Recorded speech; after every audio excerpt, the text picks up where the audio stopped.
Let's begin our festival with suspense and where we will develop into the art of crafting gripping tales.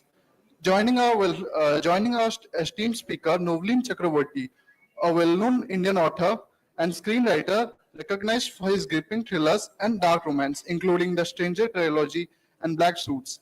His books have been highly acclaimed for the intricate plots and suspenseful storytelling. Moderating this session is Dr. Nidhi Garg, a counseling physiologist and educator, psychologist, and social activist. She is a part of Hesas Women of Prabhaktin Foundation. Her expertise will Prabhakitan Foundation. Her expertise will undoubtedly and depth to our discussion. Let's welcome Novlin Chakraborty and Dr. Nidhi Garg to the stage and embark on the thrilling journey of suspense and storytelling.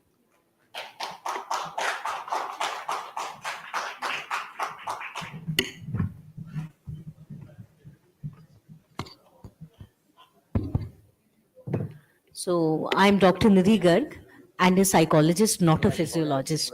So I hope people don't come with their aches and pains. Well, Mental aches except and the yeah, except mental the aches. heartaches. Okay. Uh, hmm, um, Novaneel, you are known as the Sydney Sheldon of India. So, because of your gripping storytelling and psychological depths and intense narratives, how do you feel about this comparison? And has Sydney Sheldon been an influence in your storytelling? Yeah. Good morning, everyone. Thanks for coming here, and thanks for having me, KLF. I wish I could share half of Sydney Shendel's bank, thing because the way he is. But I think it just came up. Obviously, he was not an influence. I used to read him in college, like everyone else does. I think the common thing between what kind of was a purely creative coincidence was that most of my protagonists were females, and they were a little manipulative and bold, and which is kind of similar with Sheldon's heroines. So I think that, and the twists and turns in the stories, I think that's where. And also I think in India, so we have very defined genres for authors. Some write crime thrillers, some write romantic thrillers, some write this and that. But mixed genre is something which is very rare. So my books are more in the mixed genre. So there will be romance, there will be dead bodies, also there will be a police investigation. So it's a mixed bag, which also was the thing with Sydney Sheldon as well. So I think those elements, the readers caught up, and they kind of came out with the name. I'm very happy to be compared, but I think obviously he was a legend of the genre. So yeah. So, all these intense psychological thrillers, suspense, and where do you draw your inspiration from? Is there any real life experience, or there is some plot that always runs in your mind? How's it? I think more than plots, I think to write anything, one needs to be very observant of things around you, and then you talk to yourself that what excites you. For some people, it might be romance. For some, it might be anything else. For me, and some might be crime as well, which inspires and kind of takes them by the collar and makes them sit down and think and write about it. For me, it's more about human beings in themselves. I think we are a strange creation, because we always have this mask on, and then when we are left to ourselves, we are completely different human beings. And when we are left to ourselves is what I want to kind of bring in the forefront through my characters, through my stories. So the human mind, human actions, these inspire me more, because in one end of the spectrum there is this human spirit which can go and conquer anything and everything, but the other end of it is also a human mind which can degrade to horrifying levels as well. So what is it that makes them so, and what are the triggers, what is the backstory? All these things kind of always intrigue me, and that's why I kind of get into my stories and kind of draw out dark shades from my characters and my stories, because somewhere I feel it's so much, and reading is a very personal thing, right? So when you are able to expose those things in the form of a story which is written in a novel and a book form, I think people relate and understand it. And because for them also it's a very personal thing. They don't have to get someone's validation to get into a character which they are feeling relatable, even if it's a dark shade. Because we live in a society where we can't openly come out and say that I have these traits which are not celebrated in the society. So books, I think, allow us to get that, allow us to associate ourselves more deeply.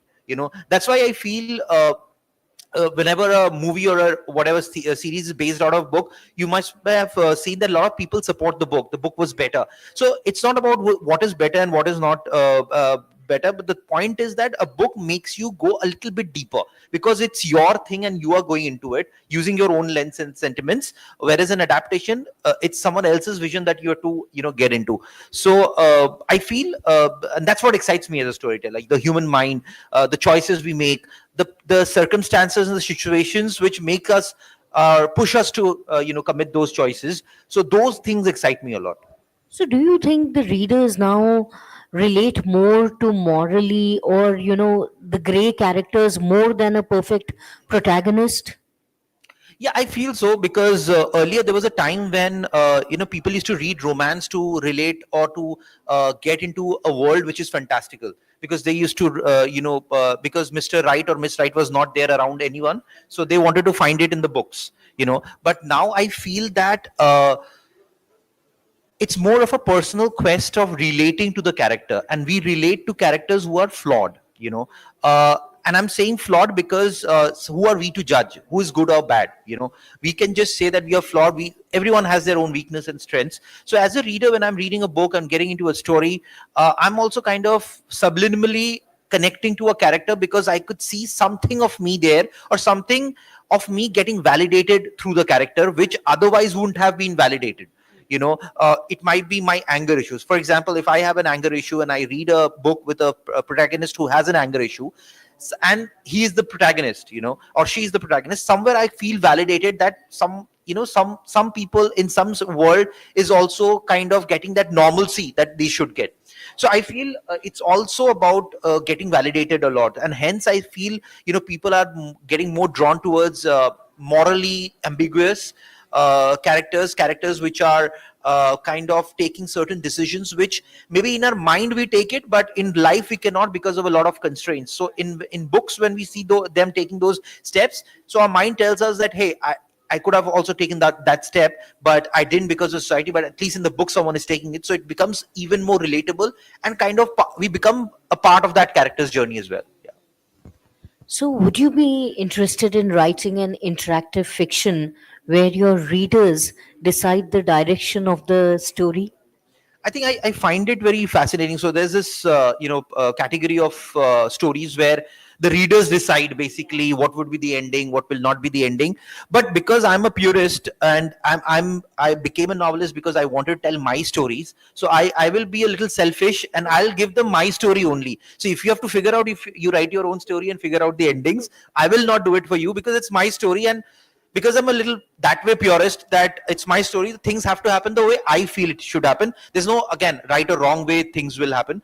But with I can experiment it here and there, but on a large thing, on a bigger vision, I would say that I'm not a very big fan of interactive fiction, because eventually, then what are you doing? It's more of a room full of people trying to tell a story, which is okay. I mean, some people might feel it's appealing, but for me, I think it's my story, my characters, the way I envision something, and then I put it across to the readers, and then I get their feedback, because most of my stories are a little gray. And the characters are also gray, so there are a lot of readers of mine who keep asking me questions. Why did she or he did that? They shouldn't have done this. But that's what life and we all are about. We also have not done something in our life as well. Nobody is perfect. We don't know all the things from the moment we are born. We also make mistakes, we learn, we go, and we mature. We hope to mature at a certain age. So I like that. I like that interaction that I have with my readers after they have read my books, and their how they're looking at it. That interaction is much more fascinating, rather than interacting with him and then deciding how the story should go or end. So, in this era of digital era, social media, OTT platforms, how do you think it influences the storytelling in today's time?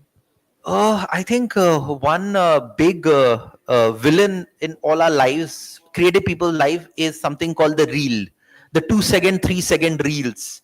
Because this is what I have been hearing. I was hearing this Amir Khan's interview on some platform, and he was telling the same thing from a movie making perspective. And he was saying the same thing that, the gratification is so quick now that 2 seconds you see something and swiping up. So that, and somewhere I'm writing a commercial fiction, so gratification has to be there, but the gratification cannot come per sentence or per page. I can do it at least one chapter and leave a chapter at a hook point. But to do that, I think somewhere it is hardwiring our brain to receive. So what he was telling is that we don't have a captive audience anymore, which I totally agree. Because even if someone is reading my book these days, I'm sure they would, every two page they would be picking up their phones, doing something. Even in theater halls we do that. We keep pick up phones, and we are always distracted. We are always distracted. Even if we go out with our family, we are distracted with, let's click a photo of the food or the ambience around. We are very less, as days are going by, consuming what is there. And we are consuming it, but we are consuming it through our phones. And as a result, we are not actually taking it in a, like the way we used to do it before, which is kind of it has its ramification in storytelling also. Because in commercial fiction, you cannot write a slow burn, because the moment you start writing a slow burn, the audience will not be waiting to know what will happen in the end, because midway they will drop down. So I think internet, especially Instagram and the reels, because they are hardwiring our brains. Somewhere they are hardwiring our brains, and it's like a dopamine shot. Every, so now when I'm trying to structure my stories, I know that every chapter end there has to be an injection. There has to be like, oh my god, what happened, I was not expecting it. So these things have to be there. But then again, you can't do it with every story, so you have to select your story also very wisely. So the work has increased that way, because what story you are telling, is it possible in that story that you're trying to say? All these things, whether they are possible or not also. And sometimes it's a creative person's leverage, that he or she wants to tell a story in a very slow manner. How do you counter that? So those things are there. I don't know how to fight it exactly, but we are also learning, because I think we are a generation who are at the cusp of a revolution in a way. People, this hardwiring never used to happen before. It is just this offshoot of this technological advance that has happened in the last 5 to 7, 8, 10 years maybe max. So And with a touch we have a cab, with a touch we yes, have a yes, ticket. yes. We just a touch away now. Yes, It's so not we are even a call evolving. away. Yes, I think Yeah. we are evolving, and we are also trying to understand what it is. What is it that's going on? Is it good or bad is secondary. First, let's understand what's going on, and I'm sure we're going somewhere with it. But reading was always a luxury in India, any which way. Yeah. People, very few people used to, read. I remember there was this friend of mine in college, and and I being a Bengali, so Bengalis invest in books and all. Books, yeah. So this friend of mine was not a Bengali. I don't want to name what he was, Okay. but he was not a Bengali, and he just saw this book I had bought with my pocket money of 300 rupees. Oh, 500, 599 it was. Okay.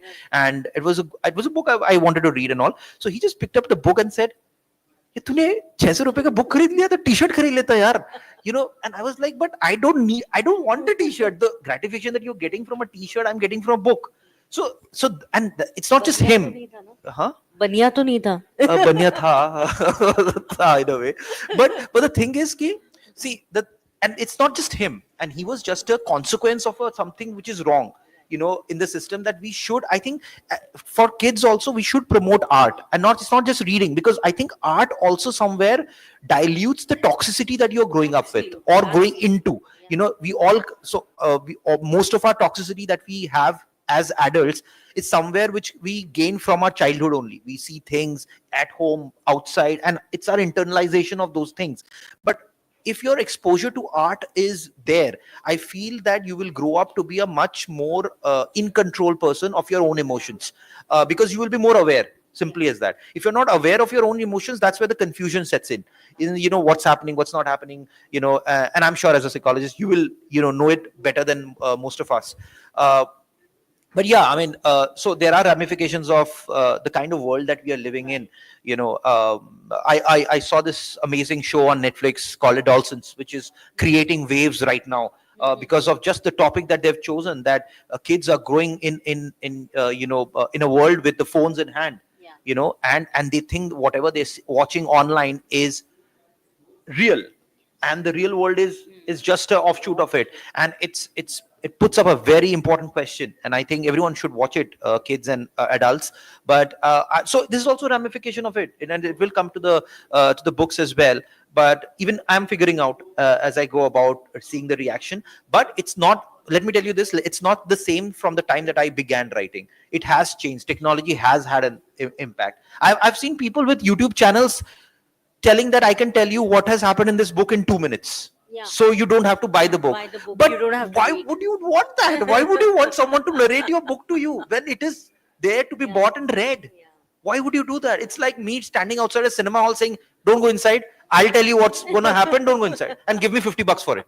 But why would you rob someone from having an experience that he wants to have? I don't understand the psychology. But honestly, this happened. I asked one of my uncle, he's a voracious reader, and I asked him, which is the last book you read?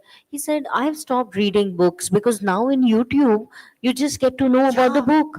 And I was like, really? But getting Yeah. to know and reading a book are two different things. Yes, it's a totally different experience, and Yeah. you evolve with each book that Exactly. you read. Apart Each from the page. vocabulary that you Yeah. will be learning, there is so many else Yeah, many there's so things much that we have seen. imagination that goes into it. You have a picturization, your creativity skills, everything, Yes, everything. everything. Yeah, Yeah, there are WhatsApp group, apparently there are WhatsApp group as well Hmm. doing the same thing. Yes. So I don't know, I don't understand that psychology Yeah, at all. absolutely, absolutely. Just that, we are in that generation where we are a touch away, and everything you just want it quickly, immediately done. The Yeah, we, patience we are level has gone down like anything.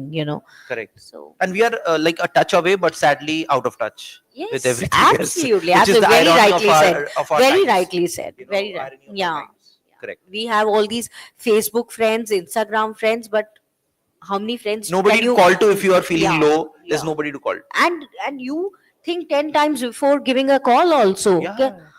Yeah, yeah. So things have True, really true, changed. true. Well, and being a thriller writer, what do you think is the biggest mistake that writers make while writing thrillers? See, I don't know about mistakes, but every writer has their own way of things. The only thing I would mention here is, see, writing thrillers is a definite craft, because you are playing with someone's mind. So there is this game of expectation and gratification, expectation and gratification. How you play with that too will define how well the thriller is. And it is also about exchange of information. What information you are giving the readers or the audience at what point in time. So if you certain information, if it comes in front, it might make the story very boring. If a certain piece of information can come later on, it might make the story even more interesting. So it is the play of information essentially, and obviously you make up those moments, the dramatic moments and everything. But I think it's about, any writer should understand that what are they trying to achieve while writing a story. Like I said, whether it's a slow burn, whether you want to delve in the character and just keep the plot a little subtle, or it's a plot heavy thing and you just want to race through it. So however you will set up the first few pages will tell the readers that this is how the book would be, and you have to keep the book that way. So for example, if you end up giving 2 3 twists in the first two chapters, then you have to keep giving twists throughout. You cannot just don't give a twist and then finally in the 100th page you give a twist, because then the tempo is set. So you are setting up an expectation in front of the readers. Now if you're starting slow, this is an expectation, so the readers knows, okay, in this world everything will happen a little slowly, so I'm not expecting everything to turn upside down. So in my books, generally every 50 page everything turns upside down, so I have to maintain that also in per se.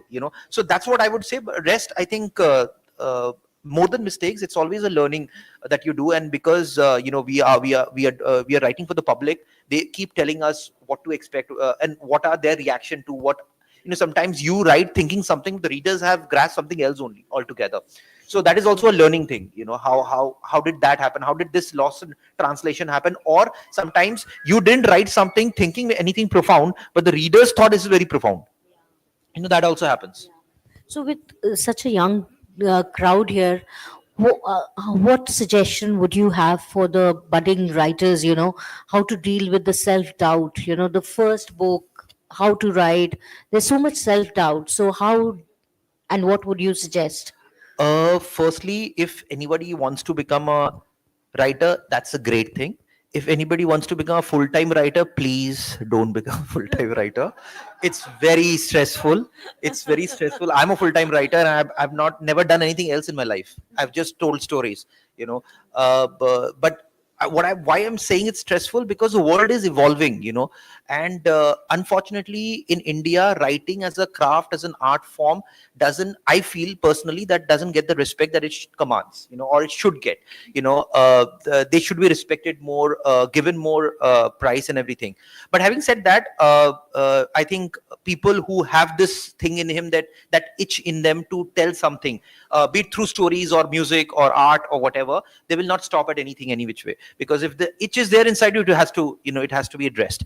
So I would just say that, don't fall for high life, don't when I say that, what I mean is, don't express your art thinking that you'll get fame out of it. you know all these things are byproducts, all fame, whatever money you can actually end up making money as well, but all these things are byproducts. Your art should be the center of whatever you're trying to do, even if you become a best-selling author. So what you're trying to say, that has to be true, pure, and has to somewhere come from within you. It cannot be that 3-4 people are writing something. For example, I mentioned Dawson's, so I should not go back and say I should write something like a Dawson's, but something like a Dawson's has been done, so you should not do that. I'll give you because I work in the Hindi film industry as well. So recently, last year, a movie came out called Stree 2, which earned a lot of bucks, and suddenly every producer said, "Yeah, horror comedy, horror comedy, horror comedy, horror comedy." So I, in my mind, said कि whatever happens, horror comedy तो नहीं लिखूंगा मैं, because I know कि horror comedy in the next 2 years, at least 20 horror comedies is going to come, and nobody is going to, after some time, and it's just the rage. After some time, everybody will say, "यार पक गए देख देख के horror comedy." So that's how the industry works. But how you should work is, you should say what you believe in only. And it will be a challenge. It will be testing you, but that's what art does any which way. I mean, you can't express your art without being challenged, and it is never an easy thing any which way, never. So yeah, that's what I would say. Write. If you want to become a writer, write, but just keep your focus straight. The focus should be on the content that you're trying to create, and not on the byproducts, which may happen eventually. Any upcoming project or book that you would like to talk and tell your audience that yes, this is coming up? So the next one, which it got a little delayed, but finally it's coming out in April. The Heartbreak Club Part 2 is coming out, which is a duology. So I'm excited about that book. So that's the next one, which is coming out in April, actually. Yeah. Okay. And I'll have 4-5 rapid fire questions so that people can know you a bit more. Sure. So are you a morning person or a night person? Night owl? I'm a night owl when I have to finish deadlines, but I'm a morning person when I have to write something really creative, according to me. Okay. Big round Thank of you. applause. And one word for your style of writing. Chaotic. Chaotic. And no, one character of your book that you really admire. Any of your book. There are many, but one character that has really grown with my readers, and somewhere because it grown with my readers has grown with me also, is this character of Captain Dr. Vanav Thakur from Roses of Blood Red. It's Which one? It's called Roses of Blood Red. So there's this male character called Vanav Thakur, and it just grew with the readers so much that suddenly now I feel, maybe something good had happened in the book. Okay. So it grew with me also. One thing about you that your fans don't know. Oh, there are a lot of things that they don't know. But mystery writers should be mysterious themselves. Oh. I think that works. I would have liked to dwell, but they are already showing me the time off. So I think mystery is important. Mystery is important. And one villain from your books that you would get into. What? Sorry? One villain from your book Okay. that you would like to get into or you really admire. Again, there are many actually, Okay. but I would say again roses. I think that's Roses, okay. yeah. I'm trying to get it made, so let's see. Okay. Fingers So crossed. one book that you would really suggest everyone to read, one of your book. That would be. I think someone told me always suggest the latest one. So that would be Heartbreak Club 1 and the 2 that is coming out. Yeah. Okay, that's all. Anything else that you would want to talk, or anyone has a question for Navneil? Any? अच्छा, नवनील को गुस्सा कब? गुस्सा तब आता है जब publisher अपना क्या रॉयल्टी पेमेंट डिले करता है ना Payment. पेमेंट डिले होता है बहुत गुस्सा आता है Anyone else has any question? I. yeah, you need a serial killer writer who kills all the publishers. That's a great concept. That's a great concept, actually. Hi, you can speak. Hello. Given that reading a thriller will actually garner more attention and patience, if you had the choice of providing a motivation to the younger generations to get hooked on to a book on thrillers as opposed to watching a thriller which ends in 2 hours, what would be the way, or how would you have youths, reading thriller more than watching thriller, and would there be any benefit to it? See, I always, my answer will be very short and crisp because what I believe is you cannot trust anyone with anything, but you can lead with example. So I tell all the young parents that, don't pick up your phone in front of your kid, pick up a book. Eventually the kid will, when the kid turns a teenager or whatever, they will, pick up books more than phones. But it's because the young parents also pick up phones in front of the kids also ape that only, they will do what the parents do, not what they're told to do. So I would not tell anyone anything, but I want people to lead by examples. So it's more like, and it's a culture that has to set in families. Every family has to set the culture up. Otherwise, I can say, pick up a book, but who cares? I mean, if you're not interested and if it doesn't come from within, you will never pick up a book. That way. So I feel people should pick up a book and read in front of kids who are, like toddlers right now, and maybe in the future we will see more readers. Correct. Yeah, so I totally agree with what he said that, observational learning, it's always that works with kids or us also. Why are we, even in fashion, we are aping each other. This is going on or this is that. So and if it is about thriller, I would say let everyone explore and know what they like, whether it's rom-com, whether it's thriller. It has to be that personal choice, and then only you will be able to pursue. If you are forced to read something which you don't like, you will not be able to pick another book. Of course. Of course. Thank Yeah, you. thank you. Anyone else has any question? You have read Novanil. Any question? Yeah? You want to ask a question? Okay, okay. Okay. Okay, okay. Okay. Yeah?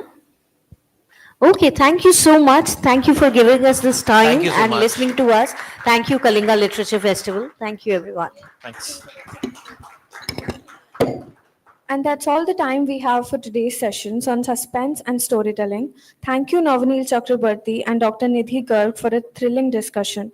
I'd now like to invite Soumya Prakash to present a citation to our esteemed speaker and moderator as a token of our appreciation for their sharing their valuable insights with us.